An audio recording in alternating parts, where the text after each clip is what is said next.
Esse podcast é para profissionais que querem aprender um pouco mais com as dúvidas que as pessoas têm sobre a ISO 9001-2015, inclusive para profissionais da área da saúde. Parte 1. Está começando agora o QualiCast, o seu podcast sobre gestão, qualidade e excelência. Olá, eu sou o Jason Aranharte de Bastiani. Eu sou a Marina Befa. E eu sou a Monize Carlo. Bem-vindo ao QualiCast.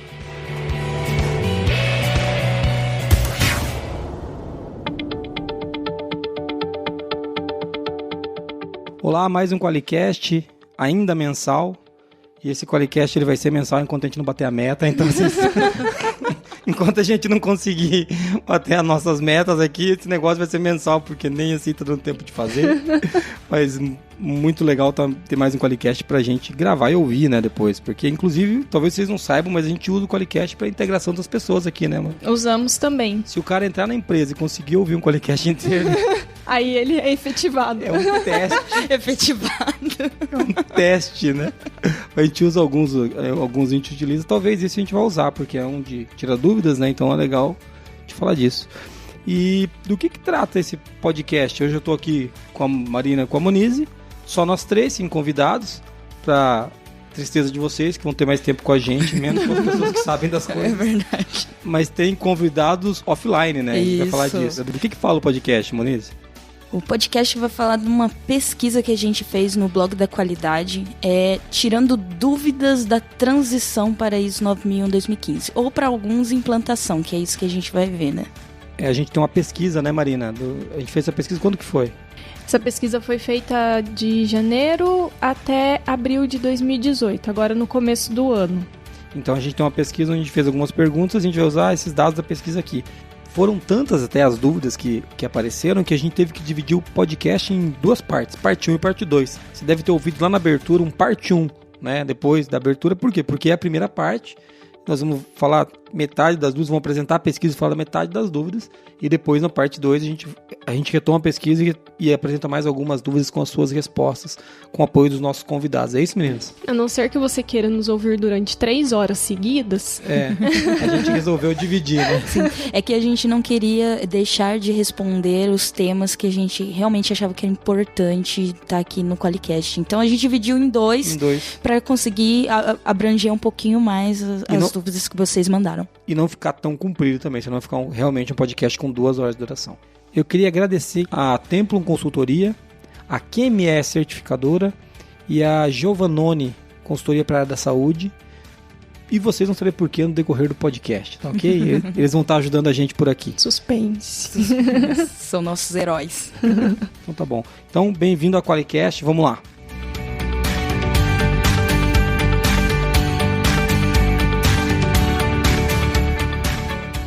E para começar, nós vamos começar com mensagens de ouvintes. Você que está ouvindo a gente, você sabe que você pode mandar uma mensagem para a gente se você quiser. Ela pode ser por e-mail, através do e-mail contato@qualicast.com.br ou através do site qualicast.com.br. Ou então, Muniz, ele pode mandar uma mensagem de áudio para a gente através do WhatsApp, não pode? Pode mandar uma mensagem de áudio pra gente. O número é 43 998220077.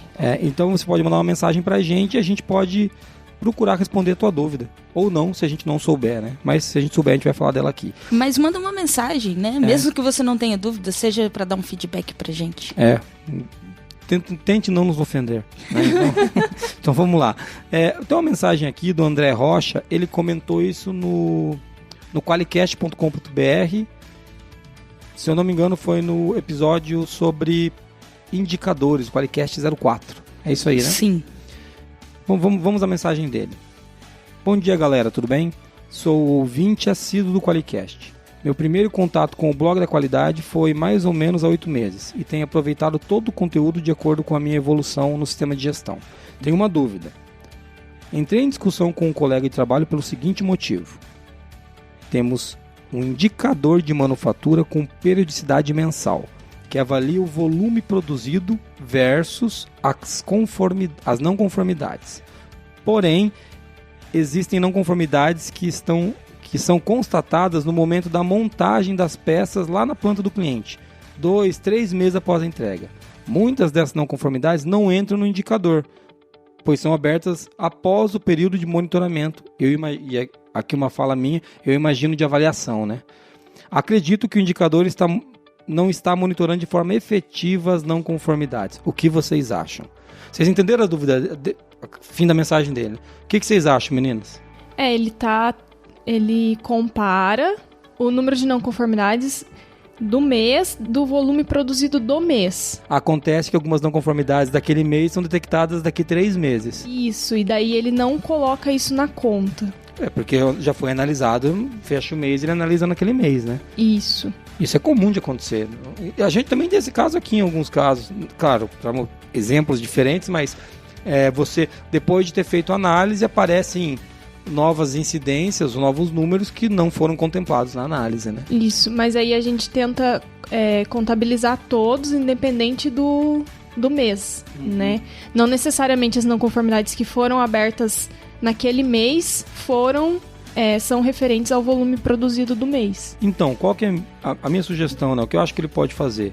E daí eu queria ver a opinião de vocês. Ele pode pegar o volume produzido no período versus as não conformidades do período ou as não conformidades de processo de produção e criar um outro indicador, volume produzido no período versus NCs na montagem ou até com um período mais alongado, entendeu? Ele podia pegar esse segundo indicador das NCs de montagem e comparar com o número de entregas que ele fez. Muito legal, melhor isso. Porque daí ele fez tantas entregas e deu tantas NCs. Legal, essa é uma boa alternativa. Sim, e às vezes também a pessoa fica muito pilhada de ter o número exato ao longo do tempo, né? Uhum. Eu acho que, assim, o número aproximado que ele tem no período de um mês, ele já consegue fazer um trabalho legal. E aí vão surgindo novas não conformidades que nem sempre estão todas ligadas ao processo produtivo. Sim. E é isso que ele tem que avaliar. Talvez ele tenha até que ter uma categoria de não conformidades relacionadas a produto. E não só necessariamente ao processo produtivo, que daí ele pode analisar o do processo produtivo no mês. Isso. E ter as não conformidades do produto e fazer um comparativo depois, né? Por isso que eu acho que aqui segmentar um pouco mais os indicadores, né? Mais indicadores para avaliar isso de uma maneira um pouco mais segmentada mesmo, né? Específica, dividida, talvez fosse melhor. Mas é claro, né? A gente tá falando isso olhando da janelinha, né? A gente não conhece o processo do cara. André, se você quando você ouvir a gente, né? André, pensa que essa é uma dica de quem não conhece o processo. Você conhece ele melhor do que a gente, mas talvez são hipóteses para você avaliar. Tá ok? Obrigado, André Rocha, pelo comentário. Espero que a gente tenha ajudado, ou pelo menos gerado vários incômodos para você conversar com a sua equipe. Tá? Que o nosso objetivo é que vocês melhorem o que vocês podem fazer no processo, né? A gente não tem aqui as respostas para os processos de ninguém, nem para os nossos, quem dirá para os outros. Então, nesse caso, totalmente palpiteiros. Né? A gente podia fazer isso de um boteco, né? Palpites da qualidade, esse é o nome. Legal. Então vamos pro tema? Vamos.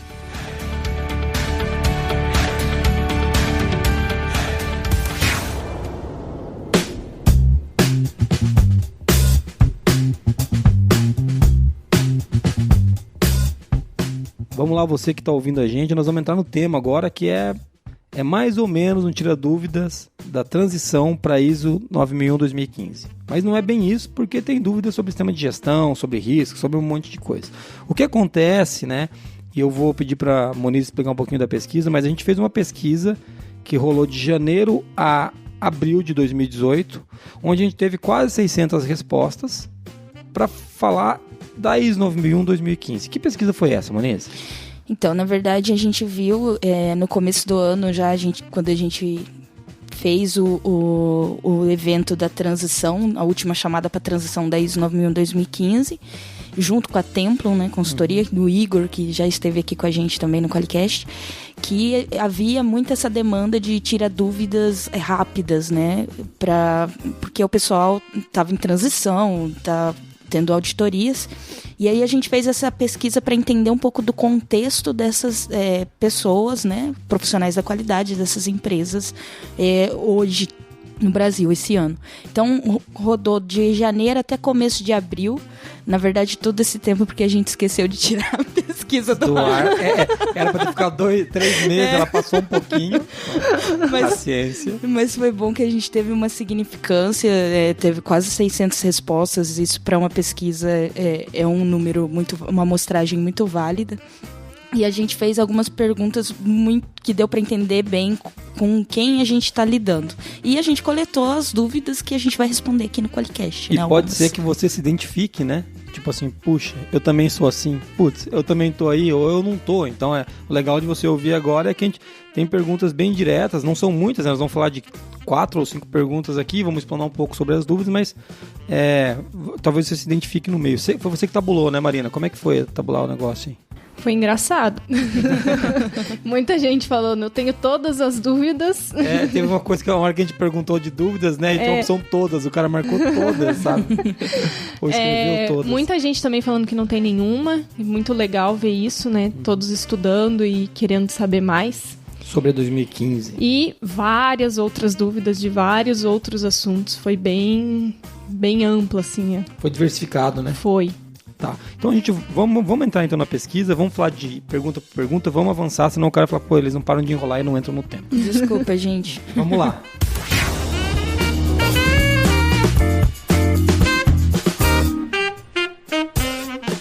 A primeira pergunta da pesquisa é uma pergunta clássica e que ainda me surpreende pela resposta. A pergunta é, a sua empresa faz planejamento estratégico? E como é que foram os dados das respostas aí? 36% dos respondentes disseram que suas empresas não fazem planejamento estratégico ainda. Então, são 196 empresas que não fazem. Mas 64 já estão fazendo planejamento estratégico. E é importante a gente fazer a seguinte conexão, né? A gente está falando de quase 200 empresas que não fazem o planejamento estratégico. Isso daí tem impacto aonde, Muniz, no Nova 2015? Principalmente no primeiro requisito 4, contexto da organização, né? Não quer dizer que elas não analisam o contexto, né? Não necessariamente, né? Analisar o contexto não significa ter um processo estruturado de planejamento estratégico, apesar de que tem muitos ganhos em se fazer um processo estruturado, né? E geralmente quando você tem um processo estruturado, você está analisando o contexto, né? Com certeza. Então, isso ainda é um pouco assustador, que a gente está falando de quase 36%, né? Pô, é muita gente da nossa amostragem que ainda não faz o planejamento estratégico. Quando a gente perguntou isso, é entender realmente qual que seria a dificuldade dessas pessoas que não fazem planejamento estratégico, porque as empresas que já tinham esse processo sofreram um pouco menos com a transição, né? E para quem quer saber um pouco mais sobre o contexto da organização e por que tem relação com o planejamento estratégico, qual que é o QualiCast, Marina, que ele pode dar uma olhada? A gente tem o QualiCast 15, o contexto da organização com Igor Fourniel. É legal ali a pessoa ouvir isso, porque lá a gente fala de contexto, né? E faz o link com o planejamento estratégico, lá fica um pouquinho mais claro por que tem relação, né? Mas lá é basicamente falar de contexto. É inclusive um QualiCast que foi muito elogiado, o pessoal gostou bastante. Sim, é um QualiCast feito por chefs e eu. É verdade. A Marina, nas férias dela, ela tava... Onde você estava? Em Ibiza, Marina? Em Havaí. No Havaí, Punta Cana. Punta Cana, eu não lembro onde a Marina estava. Foi uma dessas praias que ela vai sempre. Então, assim, e a gente trabalhando aqui. Então, já para os 64%, a maioria, né? Os 2/3 que usam o planejamento estratégico como uma ferramenta, que fazem o planejamento estratégico, se você quiser uma ferramenta para ajudar você a fazer isso, dentro do QualiX a gente tem o Planner. Nós vamos deixar o link aí no podcast para você ouvir, mas se você digitar QualiX Planner, você vai encontrar, digita no Google lá, que é uma ferramenta para quê? Onde você vai conseguir linkar os seus indicadores junto com os planos estratégicos para melhorar os indicadores. Você consegue definir uma SWOT, você consegue construir um BSC, você consegue fazer tudo isso de uma maneira integrada. O QualiX te dá essa facilidade, né? Quando a gente pensou no QualiX, só abrindo um parênteses aqui, como fui eu que tive algumas das ideias, uma das coisas que eu queria era não separar qualidade de estratégia, porque ela não é separada. Tem uma promessa aí pra gente fazer um podcast disso, Ai, né? meu Deus do céu. Toca o sino! É uma promessa aí, a gente tem que fazer um podcast sobre a indissociação Não sei nem se existe. Meu Deus. Meu Deus do céu. Neologismos aqui no Qualicast. A impossibilidade de você separar qualidade e estratégia, né? Então, no Qualiex a gente faz muito isso. A gente parte da coisa, quando o cara tá fazendo, ele acha que é pra qualidade, mas afeta a estratégia, e o contrário também. A gente gruda essas coisas aí pra elas não se separarem. Mas vamos voltar pra pesquisa, senão o pessoal vai falar que a gente só faz jabá, e a gente nunca faz, inclusive. E é engraçado, né? Porque o pessoal briga com a gente porque a gente não faz. Então, eles cobram. Eles cobram. Mas legal.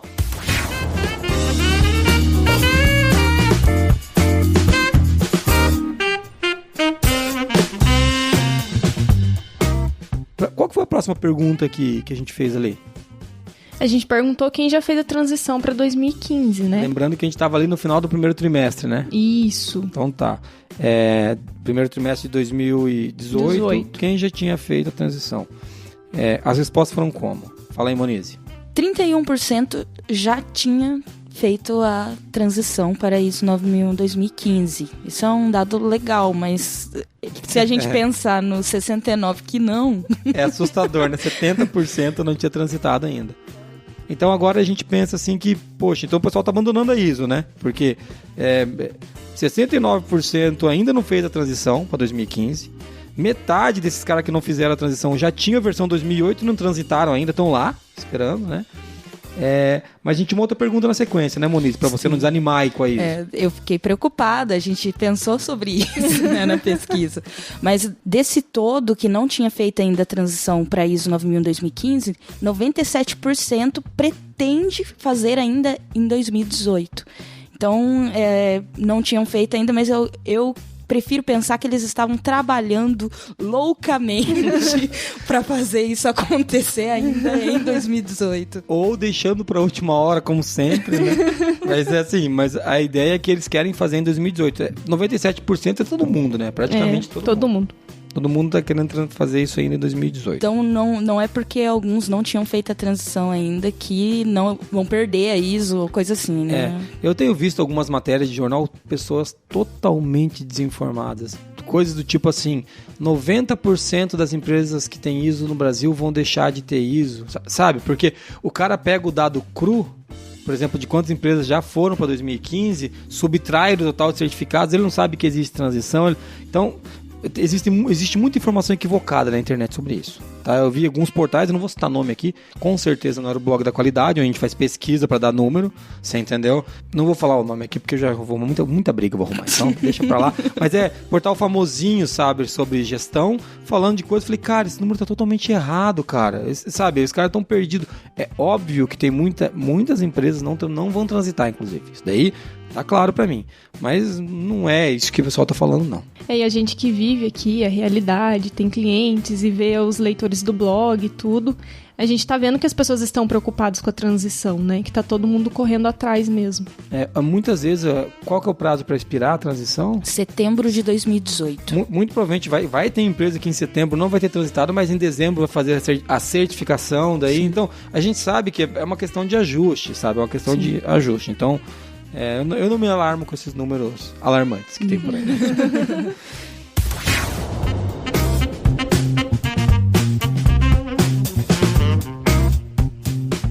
Próxima pergunta, Marina. Qual foi a próxima pergunta que a gente utilizou ali?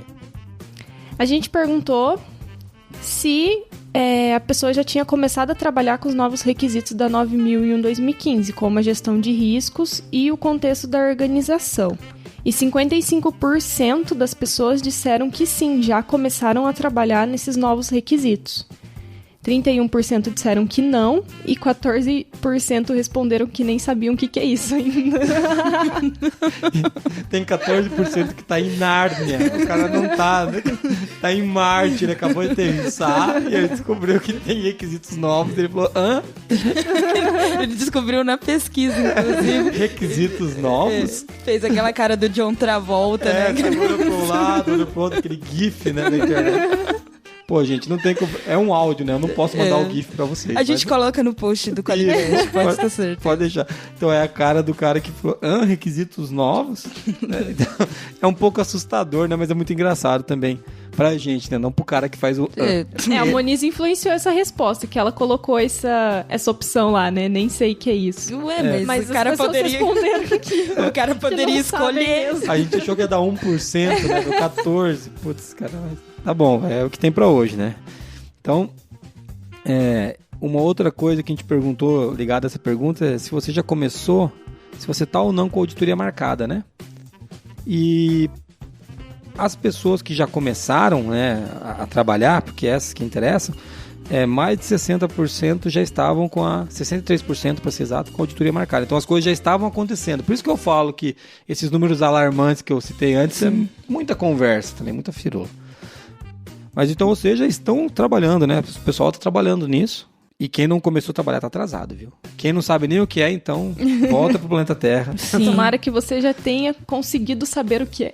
Isso. Se você não sabe o que é e ainda quer fazer a transição até o prazo máximo, minha dica é que você procure ajuda de uma consultoria para fazer esse trabalho. Porque, assim, a gente tem um monte de conteúdo no blog, tem Qualicast, é claro, mas não... Agora a corda está no pescoço. Acho que não é por aí. Então, mas você pode loucamente tentar aprender sozinho. Tem Qualicasts que a gente gravou que podem ajudar você nisso. O Qualicast de comparação, né? Sim. Entre a 2008 com a 2015.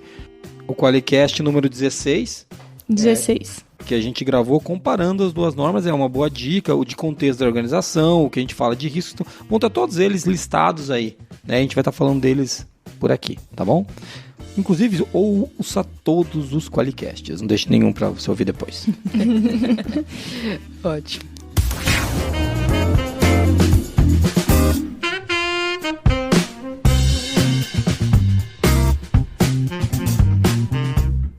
E outra pergunta que fizemos foi: você utiliza algum software para gestão da qualidade? Como é que foi, Marina? E 25% disseram que tem software da qualidade, 75% ainda não tem software. Olha aí o mercado pessoal do comercial, escutem esse Qualicast aqui. Legal. E dos 25% que tem software, Marina, quantos por cento tem o Qualiex? Vamos falar um pouco da gente. 38% tem o Qualiex. Eu queria saber o que esses outros 62% estão fazendo no nosso blog, então, se eles não estão usando Qualiex. Saia do meu blog. Brincadeira, podem ficar lá. Porra, cara. Se você é um dos caras que respondeu isso, tá ouvindo isso, você deveria estar agora com remorso. Você tem que estar com remorso, mano. Pensa nisso. É assim mesmo que trata as pessoas. Gestão baseada na coação. É uma boa estratégia. Baseada na ameaça. Boa estratégia. Não, a gente tem que rir, né, pô? Mas é interessante esse dado, porque essas pessoas que não usam software provavelmente estão usando planilhas, né? Sofrendo. E assim, óbvio que depende do seu contexto, depende do volume de dados, mas dá pra gente entender um pouquinho que esse mercado ainda não está tão maduro para tecnologias assim, né? E a gente sabe, brincando, é claro que todo mundo usa o Qualicast, que usa o Qualiex, né? Óbvio, a gente vive disso aqui. Mas é um número legal, quase 40% usam o Qualiex. Eu gosto do número, né? Tinha que ser 100%, né? Vou conversar com o comercial seriamente sobre isso.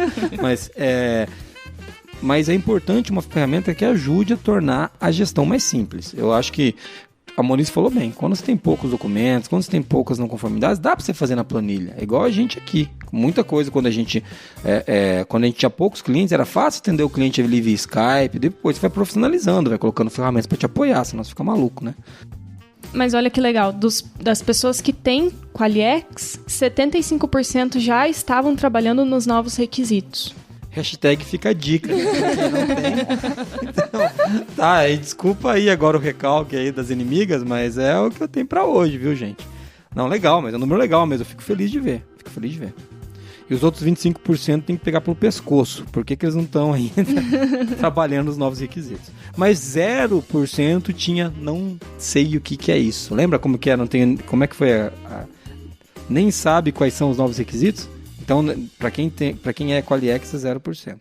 Principalmente sendo atendidos por auditores líderes, né? Provavelmente levavam cutucadas a cada atendimento. Exatamente. E o número de quem só usa software, mas não é o Qualiex, né?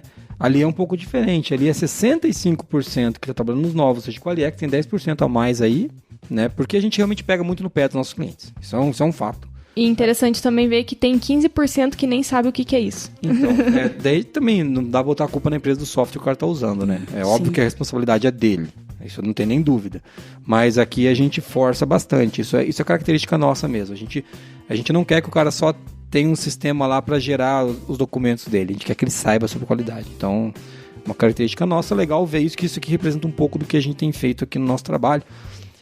Mas mais legal ainda é ver que quem tem software, eu acho que está mais bem posicionado, né, para trabalhar nos novos requisitos do que quem não tem, eu acho.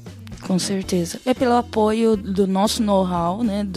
É óbvio que todo o nosso conteúdo é gratuito, qualquer um pode acessar, mas os nossos clientes têm mais acesso. Tem, né? Mais acesso e pode conversar, como eu disse, com auditores líderes, que são a nossa equipe de relacionamento com o cliente. Então, eles têm contato isso tem uma grande diferença também. Tem uma grande diferença. Não é um famoso, abre aspas, atendente que te atende no telefone, né?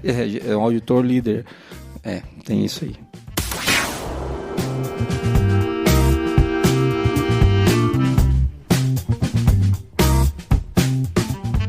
Voltando então, eu acho que essas são as principais perguntas, né, Marina, que a gente respondeu? Isso. Algumas perguntas, passamos por tudo, agora a gente podia ir para as dúvidas, né? Porque assim, dessas, você pode pensar, mas que pouca pergunta. Pois é, gente, as perguntas não são legal. O legal são as dúvidas que vieram das perguntas, e vieram várias dúvidas.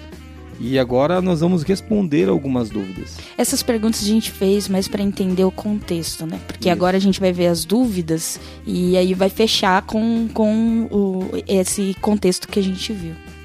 Nas principais dúvidas, a Marina vai falar pra gente quais foram as principais aí. Mas a primeira coisa que eu quero deixar claro é que nós não colocamos uma lista de dúvidas para a pessoa assinalar. Então eram dúvidas, deu um trabalho para tabular, né, Deu. Né, Marina?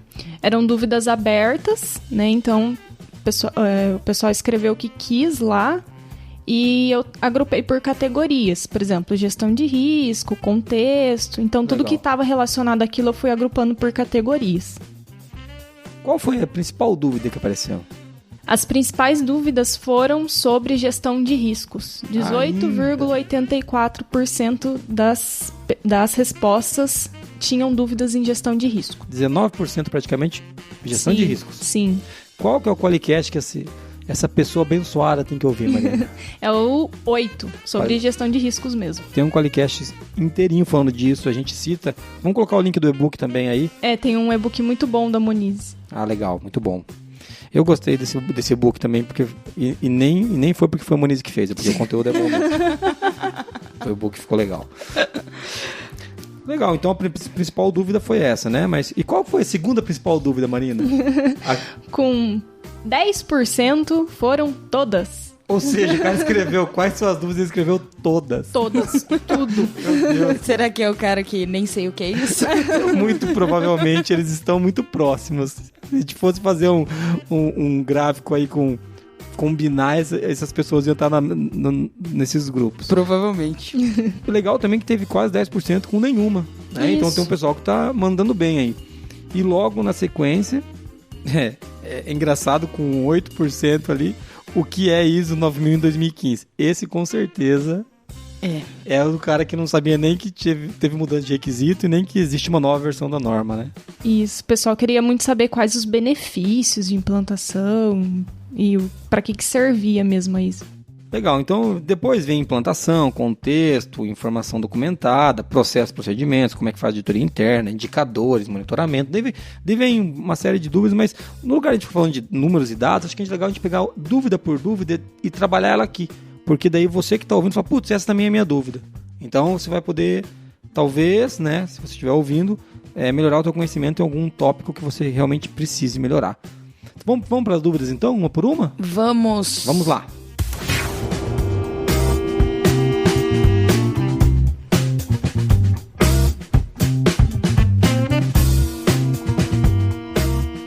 Começando então falando das dúvidas que surgiram, você que está ouvindo pode ser inclusive um dos caras que mandou essa dúvida pra gente, a gente não sabe. O que mais apareceu foi gestão de riscos, né? Apareceram uma série de dúvidas, né, Marina? Como analisar, como controlar, como onde mostrar que o que levanta é feito. risco, se precisa de processo, se precisa de informação documentada. Só que a gente não quer ser generalista agora a gente quer ser um pouquinho mais específico. Então nós vamos pegar uma dúvida e vamos responder essa dúvida, certo? Então a primeira dúvida que a gente vai responder, vamos começar por uma dúvida da área da saúde? Vamos. Pode ser ligada também à gestão de risco? A dúvida é do Ricardo Rodrigues e ele disse: sabemos que pouca coisa mudou, digo sem muito impacto para quem já atua na área da saúde, pois o gerenciamento de risco já existe no setor, sempre fazemos planejamento estratégico. Mas mesmo assim, ainda preciso apresentar um cronograma da transição? Muito boa pergunta dele, e eu desconfio que ele é cliente nosso, hein? Se for o Ricardo Rodrigues que eu conheço, eu acho que é cliente nosso. É. Então tá bom. Quem respondeu pra gente foi a Ana da Giovannone, né, que gravou o Qualicast número 10 com a gente. A resposta dela foi a seguinte: em relação à apresentação de um cronograma de transição para a ISO 9001-2015, esse cronograma só é necessário para aquelas organizações que têm a certificação pela ISO 9001-2008. Caso a organização esteja entrando no processo de certificação neste momento e pela primeira vez buscando a certificação pela norma ISO 9000, ela já vai entrar na nova norma, ou seja, na norma na versão 2015. Neste caso, não é necessário apresentar um cronograma de transição, e sim apresentar todos os processos, padrões de trabalho, todas as normas, enfim, todo o sistema de gestão da organização alinhado aos requisitos da norma ISO 9001-2015. Conforme a pergunta do Ricardo, e muito pertinente a colocação dele, que em geral nos hospitais e nos serviços de saúde já há cultura de gerenciamento de risco, já há planejamento estratégico, tudo isso que já existe na organização é válido para o processo certificatório da norma. O que ele deverá tomar cuidado é em avaliar os requisitos todos solicitados na norma 9001-2015 e verificar se o processo que ele tem internamente de planejamento estratégico, de gerenciamento de risco e todos os demais processos atendem os requisitos normativos atuais. Se atendem, não tem nenhum problema e não é necessário fazer um cronograma de transição. O cronograma de transição refere-se à questão de quem está atuando na norma antiga e que ainda não se adequou à nova norma. A Ana é sempre ótima, né? Acho que ficou bem claro o que ela respondeu. Vocês querem acrescentar alguma coisa? É bom falar com quem entende, né? Simplifica muito. Uma coisa que eu queria colocar aqui, que a Ana trouxe, ela trouxe que as empresas da saúde já têm planejamento estratégico. Não precisam porque já tem planejamento estratégico, já tem gestão de risco. Lembrando que não são todas, tá? Uhum. Claro, se você já tem tudo isso, fica muito mais fácil. E a história de ter ou não um cronograma, né? Como ela falou, se você está na 2008, quando o cara vai te auditar, é bom se mostrar o cronograma da... Ou então, se você vai ser a primeira vez que você vai para 2015, daí não tem um cronograma de transição, porque não é uma transição, certo? Mas legal poder ouvir a Ana. Qual que é a próxima pergunta que nós vamos responder, Marina? É uma pergunta do Rodrigo Santos, e ele quer saber: quanto ao que era solicitado pelos auditores, quem realiza o processo? Colaboradores das operações, o vulgo chão de fábrica, tem que conhecer e acessar os riscos e oportunidades levantados na SWOT, que foram levantados pelo gestor? Qual o nível dessas informações? Ótima pergunta. Essa pergunta que vai responder é uma pessoa muito importante aqui, que é a Moniz. Responda, Moniz. Na verdade, quando a gente faz o levantamento de riscos estratégicos, que a diretoria é envolvida, a empresa ela tem que ser conscientizada desses riscos ou ameaças. Óbvio que vai depender muito do nível de informação que a própria empresa quer expor aos seus colaboradores ou não. Mas, principalmente, o vulgo chão de fábrica que você falou, a pessoa tem que estar bem conscientizada aos riscos do processo, que o processo dela tem impacto. É legal ela conhecer os estratégicos e a gente recomenda que ela entenda como aqueles riscos do processo que ela opera impactam a estratégia, mas aí vai depender também do contexto da sua organização, porque às vezes tem diretorias ou que não querem demonstrar esses riscos e abrir para todos os colaboradores. Importante, talvez ele não tenha acesso a SWOT ou até mais informação, mas a incidência do risco, eu acredito que ele tem que conseguir, não tem, Monique? Sim, com certeza. Registrar a incidência, o risco aconteceu, né? Sim. Isso aconteceu. De quem que é essa pergunta, Marina? É do Rodrigo Santos. Do Rodrigo Santos, né? Uma coisa só que eu vou abrir um parênteses que não tem nada a ver com a pergunta, mas eu detesto o termo chão de fábrica, tá? Sim. Pra mim é tão ruim quanto mão de obra e o peão de obra. É duas coisas que eu detesto. Vamos falar da pessoa do chão de fábrica, que eles chamam de... que trabalha no chão de fábrica, porque de onde vem esse termo? É a pessoa, ou seja, um ser humano que trabalha no processo produtivo dentro da fábrica. E, geralmente essa pessoa trabalha no chão, como um ser humano normal que caminha no chão. Mas na verdade a gente pode falar de pessoas envolvidas na produção. Sim. Né? Pessoas que trabalham diretamente no processo produtivo, na criação do produto. Ele até usou o termo colaboradores das operações. Das operações, muito legal. Bom, esse é um bom termo, tá? Legal. Muito boa resposta, viu, Moniz? Nossa, Obrigada. Você é uma das especialistas que linda. a gente conseguiu. Você viu? Olha aí, ó. E próxima pergunta, Marina. Ainda tem a ver com riscos? Sobre riscos ainda temos outra pergunta, da Simone Cunha. Ela perguntou: a nova ISO está focada muito na gestão de risco. Como fazer com que os gestores antigos e com culturas antigas possam enxergar os riscos em seus processos? Eles alegam que sempre foi feito assim e sempre deu certo. Temos 2 anos de certificação e ainda tenho essa resistência de aceitar o novo. Poderia me ajudar? Pedido de socorro aqui, né? Simone Cunha, só aí que acontece isso. Tá? Vamos lá, quem vai responder essa pergunta pra gente é o meu grande amigo Igor Furniel, da Templum Consultoria. Vamos ver o que o Igor falou pra nós. Esse aqui é um caso clássico, né, que enaltece a importância dos bons gestores de sistema de gestão, os antigos RDs, já para ir mudando a nomenclatura. Para pessoas resistentes à mudança, nada melhor do que o exemplo real, tangível, para convencer a pessoa do contrário. Então, o conselho aqui é mapear, sim, risco e oportunidade para o processo e ir para uma reunião com uma pessoa mais resistente, munida de exemplos reais. Então, leva embaixo do braço quais foram os 3 ou 4 grandes problemas no último ano, para enaltecer ali a importância de olhar para risco. Então mostra lá o cliente que a gente perdeu, por que perdeu, o retrabalho que nós tivemos, quanto aquilo custou, quanto a empresa perdeu de dinheiro por não olhar para tal situação. Isso com certeza convence até mesmo aquelas pessoas mais resistentes. Então mostra o exemplo real e que certamente essa pessoa vai estar mais preparada para discutir novas possibilidades de risco.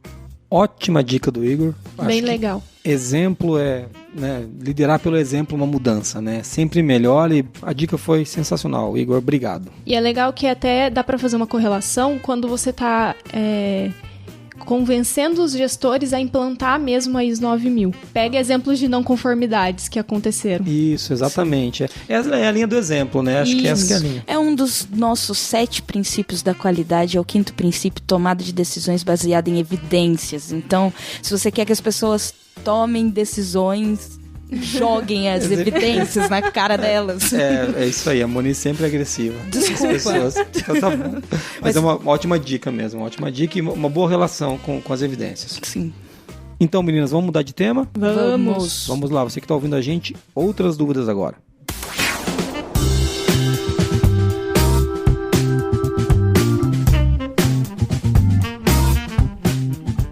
Você que está ouvindo deve estar com outras dúvidas além de gestão de risco, né? E do que mais a gente tem dúvidas aí, Marina? Do que nós vamos falar agora? O pessoal perguntou muito o que é a ISO 9000 em 2015, para que serve, quais são os benefícios, qual que é a visibilidade dela no mercado. Dúvidas gerais sobre ISO 9001 2015, é isso? Isso. Legal. Vamos começar com a primeira dúvida, então vamos responder essa primeira dúvida. A primeira também pode ser da saúde. A Isabel Mula perguntou qual é a aplicação da ISO 9001 nos setores de saúde. Certo, e quem vai responder isso aí pra gente, Muniz? É a Ana, né? Porque a Ana é um amorzinho e ela nos ajudou aí a fazer essa resposta. E ela entende do assunto, Ela entende, né? Vamos lá, vamos para a resposta da Ana. Em relação à aplicação da norma ISO 9000-2001, 2015, 9001-2015 para os serviços de saúde, esta norma aplica-se a qualquer organização, de qualquer segmento e de qualquer porte. Portanto, aplica-se também à área da saúde. Todos os requisitos solicitados na norma são aplicáveis aos serviços de saúde. O que eu poderia recomendar aqui é que há outros processos certificatórios específicos para o segmento de saúde. Então, dependendo da organização interessada na busca dessa certificação, é interessante verificar as outras certificações, como, por exemplo, a certificação ONA, a acreditação ONA. Esta acreditação é específica para o atendimento de serviços de saúde, tanto para hospitais quanto laboratórios, clínicas, todos os estabelecimentos prestadores de saúde, de serviços de saúde. A norma, a acreditação pela ONA é muito específica e detalha mais as questões relacionadas às atividades assistenciais específicas para a saúde. No meu entender, a acreditação ONA, no caso de prestadores e estabelecimentos prestadores de serviços de saúde, é mais adequada para se trabalhar a experiência do paciente, para se trabalhar o atendimento e a qualidade e a segurança dos serviços oferecidos aos clientes, do que a ISO 9001-2015. Mas a 9001-2015, se for bem implementada, com processos, com gestão de risco e com todos os cuidados, ela também vai se aplicar e também vai servir para os serviços de saúde. A Ana foi bem clara, né, que sim, a ISO é útil na área da saúde e se ela for bem aplicada, como em qualquer empresa, isso daí acho que é base para qualquer empresa, só que ela citou uma outra norma, na verdade que ela até disse não é uma norma, né, é uma acreditação, que é a ONA, que é um pouco mais específica, mais utilizada pelos serviços de saúde.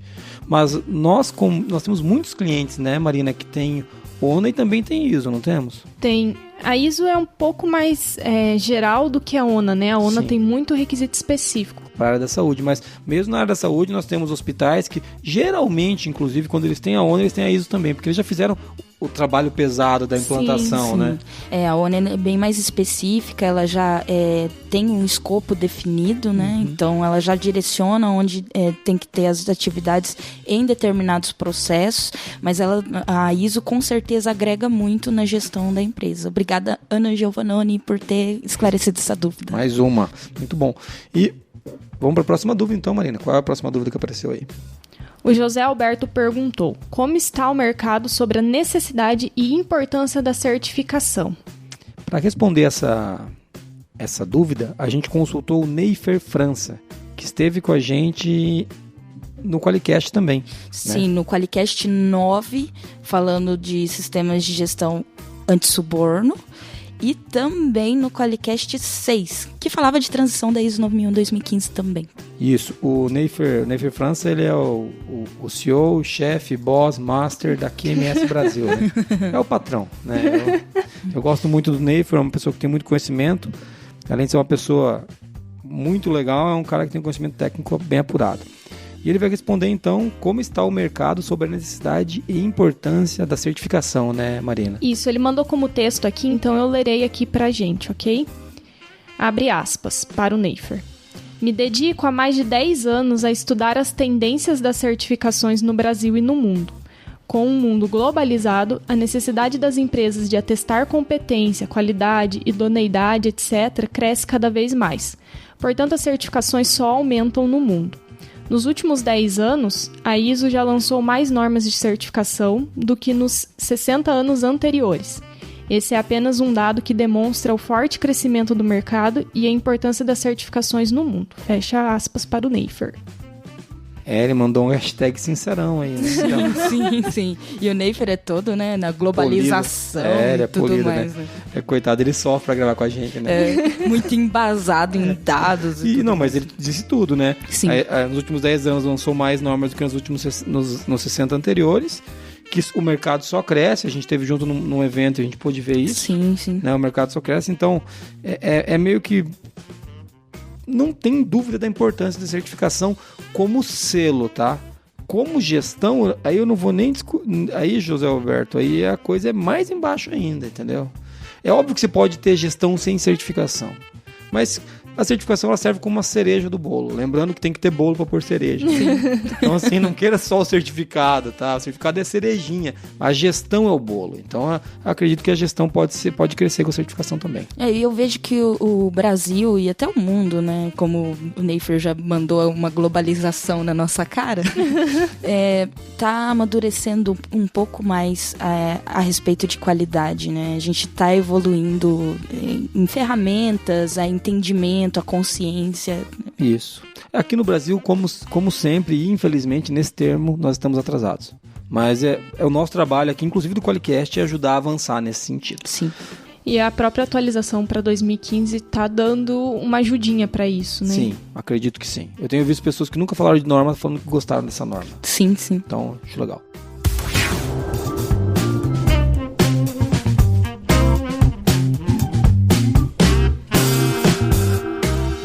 Marina, tem mais uma pergunta que foi pro Neifer, ele respondeu por escrito para nós, não tem? Isso. O Otávio perguntou: tem como um depósito de gás obter a certificação? Vamos lá. O Neifer respondeu o seguinte, abre aspas, não foi citada qual certificação, mas uma empresa com essa atividade pode obter as principais certificações disponíveis, a 9001, a 14001, a 45001, entre outras, desde que, é claro, a empresa atenda os requisitos normativos. Fecha aspas. Ou seja, não tem nenhuma limitação, né, gente? Acho que ele colocou o depósito de gasto que ele deve ter pensado, às vezes o meu depósito é pequeno, mas a Ana falou isso, né? Se aplica a todas as empresas, de todos os tamanhos, isso. Qualquer ramo do mercado. É claro que dependendo do tamanho da sua empresa, a intensidade em determinados requisitos, tamanho e atividade também, a intensidade em determinados requisitos vai ser maior ou menor, mas qualquer empresa de qualquer tamanho pode obter uma certificação, por exemplo, a ISO 9001, que é mais generalista, vamos dizer assim. Isso aí. Vamos à próxima pergunta. Desse tema nós estamos falando ainda de dúvidas gerais sobre a ISO 9001-2015, né? Isso. Próxima dúvida geral, Marina. A Janaína perguntou: a ISO 9001-2015 se aplica à atenção hospitalar? Adivinha quem a gente vai chamar? De novo a nossa querida Ana Giovannoni. Vamos ver o que a Ana respondeu. Sobre a aplicação da ISO 9001-2015 à atenção hospitalar, esta norma se aplica a qualquer estabelecimento de qualquer segmento. Para a atenção hospitalar, há outras normas muito mais específicas e que aprofundam muito mais os requisitos relativos à segurança do cliente, a experiência do paciente, a sistematização do atendimento pelos serviços de enfermagem, como, por exemplo, a acreditação ONA. Então, sim, pode ser aplicado a ISO 9001 num serviço de atenção hospitalar, mas penso que há outras certificações que são mais específicas e que poderão trazer muito maiores ganhos aos serviços de saúde.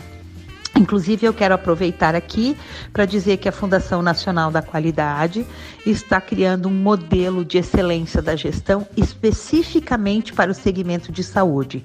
E esse modelo de excelência da gestão vai integrar diversas normas, vai reunir a ISO 9001-2015, vai reunir a ISO 31000, que é da gestão de riscos, vai reunir também a acreditação ONA, a acreditação pela Joy Commission, a acreditação canadense e a AXA, que é a acreditação espanhola. tudo num único instrumento, mostrando então uma forma de se trabalhar e gerir a área da saúde por meio de um modelo de excelência da gestão específico para o segmento da saúde. O MEG Saúde vai ser lançado no segundo semestre pela Fundação Nacional da Qualidade e será mais uma alternativa para os serviços de saúde. A Ana sempre arrasando, né? Então ela foi bem clara que sim, pode ser utilizada a ISO 9001 em 2015. Novamente, falou da acreditação da ONA. Sim. Mas eu quero puxar aqui uma coisa que a ISO 9001 ela é generalista. Sim. Ela não é específica. E a pergunta foi sobre... A atenção hospitalar. Atenção hospitalar. É muito específico. Não quer dizer que a ISO não cabe. Como a Ana falou, cabe. Mas tem uma coisa que fala especificamente de atenção hospitalar. Quer ver um exemplo em outra área? Vamos pegar na área da metrologia. A norma que se utiliza ali é a 17025. Mas eu não posso acreditar no 9001? Claro que pode. Mas a 17025 é muito mais profunda na área da metrologia e dos ensaios do que a 9001. Assim como a SASMAC na área do transporte é muito mais profunda do que a 9001. Não quer dizer que não se pode usar a 9001, mas sim que existem normas que talvez entreguem mais valor para um tema específico, né? E provavelmente o nosso amigo que perguntou, o Otávio, sobre o depósito de gás não vai conseguir certificar na ONA, né? Então, assim, claro que essas normas mais específicas têm muito a ver com a aplicação do seu trabalho, aquilo que a sua empresa faz. E geralmente essas normas mais específicas também são baseadas na ISO 9001, né? Eu não vou dizer isso como uma verdade, mas geralmente sim. Geralmente sim. Então, se complementam. E a Ana acabou de criar uma nova promessa. Ai, meu Deus. Um podcast sobre o MEG Saúde. Nós vamos ter que falar Ela com alguém vai ter lá. que vir aqui gravar. Vai ter que vir aqui gravar. Sinta-se convidada, Ana Janone, oficialmente, na frente de todos. E, inclusive, encontre alguém do MEG para gravar com a gente, tá bom? Da FNQ, né? Que trabalhe com o MEG para gravar com a gente. Muito bom.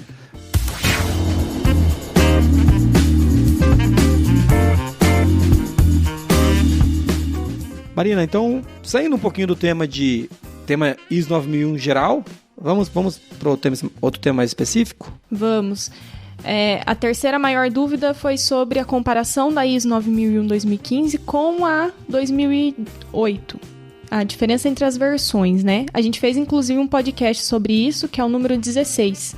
Vamos lá, então. Qual que é a primeira dúvida que a gente tem aí que a gente pode responder? A gente pegou algumas específicas também. O Nelson Giacomini perguntou: o processo de controle de documentos passa a se chamar como? E o controle de registros? A ação corretiva e a preventiva deixa de existir, sendo substituído por não conformidade, ação corretiva e melhoria? Quem que respondeu essa pergunta pra gente, Muniz? Foi a Daniela da Templum. Da Templum Consultoria, legal. Trabalha com o Igor, que já participou com a gente aqui no Qualicast. Isso aí. Vamos ouvir. Algumas dúvidas interessantes em relação à nomenclatura, né? Então, eu tenho um documento que chama controle de documentos, controle de registros. Como o item da norma mudou, né? Então, antes a gente tinha um requisito de documentação, que eu tinha um requisito de controle de documentos, o requisito controle de registros, e agora eu não tenho mais. Então, as pessoas ficam falando, eu tenho que mudar, eu não tenho que mudar. Não necessariamente. Se você tem um procedimento de controle de documentos, um procedimento de controle de registros que você utiliza na sua empresa e que funciona legal, mantém inclusive do jeito que está. Agora, se realmente as pessoas não entendem a utilidade daquilo e acham que não está tão aderente à realidade do negócio, então muda o nome, muda a forma de controle e daí faz uma mudança, uma gestão de choque ali para conseguir mudar e colher os benefícios da informação documentada. Sobre a ação corretiva e preventiva, na verdade a ação corretiva continua super forte, eu acho que mais forte que nunca. O que a gente, na verdade, teve uma mudança de abordagem foi da ação preventiva, que ela deixou de existir enquanto ação preventiva e ela veio como mentalidade de risco. Então, a não conformidade continua existindo, a ação corretiva continua existindo, só a sua ação preventiva que você vai ter uma abordagem do seu sistema de gestão como mentalidade de risco e não como ação preventiva. Muito obrigado, Dani. Ficou ótimo, acho que ficou bem claro, né? Se você ainda chama de Se tem um documento lá chamando gestão de documentos, gestão de registro, deixa ele lá se ele está sendo bem utilizado, mas o que você está falando aí é da informação documentada agora, né? Isso. A nova nomenclatura é essa. Agora, se não está funcionando legal, talvez seja hora de mudar para informação documentada e tratar isso de uma maneira diferente. Ela foi bem clara e também direta sobre os outros 2 pontos ali, Moniz. Sobre... a saída do termo ação preventiva, né? Que, na verdade, agora você vai estar fazendo isso na abordagem de riscos. Perfeito, é isso daí. Outra dúvida que a gente tem aqui, e que uma pessoa muito importante também vai responder, é da Thalita. Não preciso mais ter um manual da qualidade? Como faço para seguir um roteiro? A pessoa importante sou eu. Marina Befa com a palavra, nossa rainha da qualidade. Vai, rainha. Bom, o que acontece? A norma não se refere mais ao manual da qualidade, porque ela deixou de ser prescritiva. Ela não fala o que a gente tem que... como a gente tem que fazer, né? Mas, se a Thalita achar pertinente, ela pode manter o manual da qualidade na empresa dela. Não tem problema nenhum. Se ela usava isso como um roteiro e ajuda ela pode manter sim. Ele não é obrigatório, mas ele não é proibido. Isso. Né? Se você... eu tenho um manual aqui que eu chamo de manual da qualidade, que eu uso e é bom. Então usa. Muito bom, Marina. Obrigado. Ó, outra pessoa importante respondendo pra gente. Muito boa a resposta.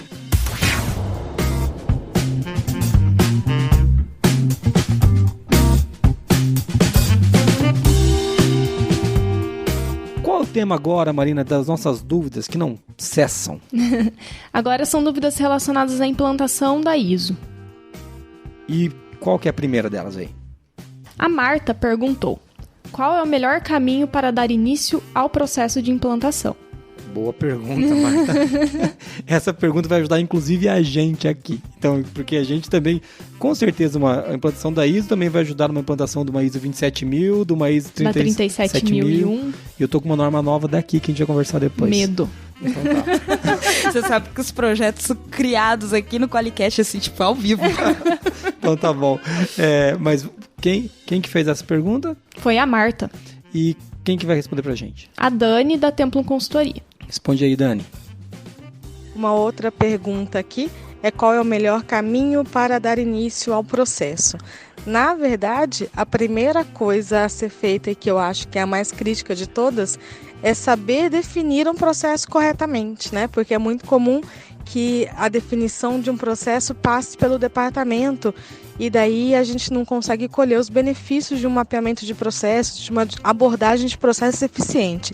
Então, o primeiro passo para o mapeamento de processos, entenda realmente qual que é o fluxo de processo da organização e não defina seus processos com base nos seus departamentos.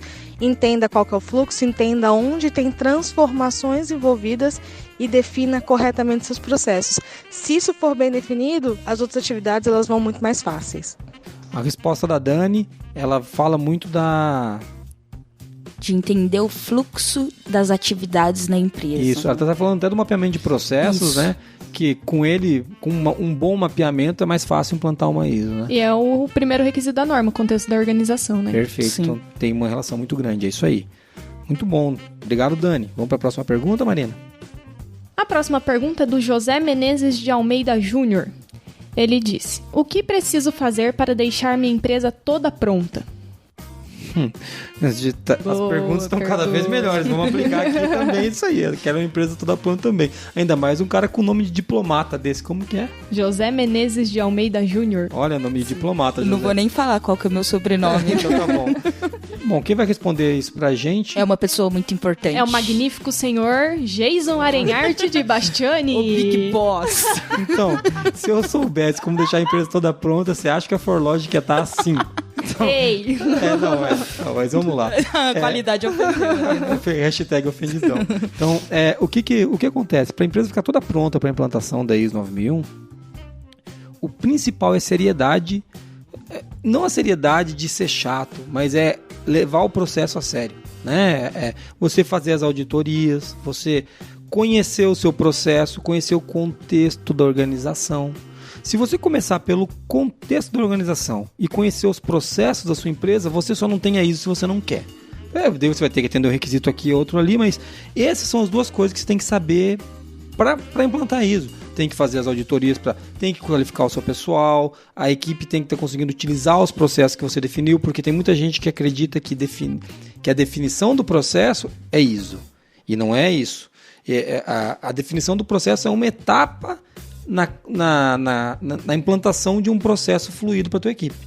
Então você define, a equipe é treinada no processo, executa aquilo com maestria e agora o processo está funcionando. É isso, né, Marina? Tem alguma coisa mais que tem que fazer para a empresa ficar toda pronta para a certificação? Dar atenção aos processos mesmo, né? E daí, para dar uma validadinha ali no final... Auditoria, né? Auditoria. Sim, é importante auditar. Eu acho importante também não ficar com muito foco só na certificação. Ter essa consciência de que você está implantando melhorias na sua empresa e fazer isso de verdade. Acho que quando você está com essa intenção de, tipo, nossa, vou colocar isso na minha empresa para melhorar os processos, para obter mais resultado, é muito mais fácil deixar a empresa toda pronta, que você está sendo íntegro, né? Isso aí. E ter não conformidade não tem nada demais, é parte do processo. Tá, mas o cara veio aqui, eu tenho uma não conformidade, vou ter que corrigir um processo. Parabéns, cara, ele te disse onde está o erro e você vai corrigir o processo. Perfeito, é isso mesmo.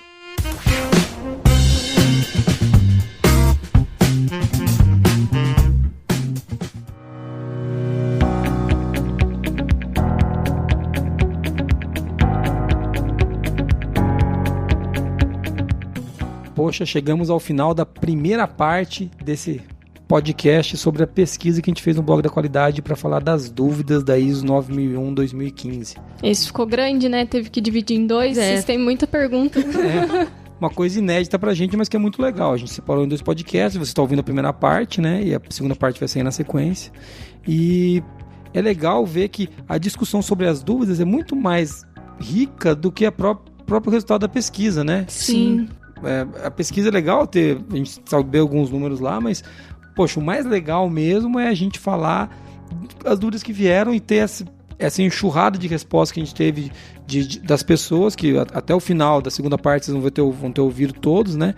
Mas a gente vai ter pessoas da Templum Consultoria falando pra gente, tem pessoas da QMS Certificadora, da Giovannone, então isso foi muito legal, acho que enriqueceu bastante essa primeira parte e também vai enriquecer a segunda. Mas falando da primeira parte, quero agradecer você que veio até aqui ouvindo a gente, né? E se você tiver força e ouvir a segunda parte inteira, daí sim que eu vou ser grato, porque você gostou, né? Ou porque você aguentou. Aguentou, né? Ou porque você precisava muito. Mas não importa, eu vou ficar feliz qualquer uma das opções. Se quiser entrar em contato com a gente ou encontrar o Qualicast, qual que é o site, Marina? www.qualicast.com.br. Ou você pode mandar um e-mail para contato@qualicast.com.br. Ou então, Muniz, qual que é o telefone para mandar um áudio para a gente? 43, que é o DDD 998220077. Legal, então você tem todos esses canais para entrar em contato com a gente. Quero agradecer você por estar nos ouvindo até agora aqui. Eu estou muito feliz de estar fazendo esse podcast que está dividido em 2 partes pela primeira vez, né? Muito obrigado. A gente se vê daqui a pouco no próximo Qualicast, que é a continuação desse aqui. Valeu, um abraço. Até mais. Um abraço, até mais. Tchau. O Qualicast é patrocinado pela Forlogic, uma empresa que surpreende os clientes com relacionamentos e tecnologia que simplificam a qualidade. Venha fazer parte da maior comunidade de qualidade do Brasil! Para mais informações, acesse qualiex.com e conheça a solução definitiva em software para a gestão da qualidade.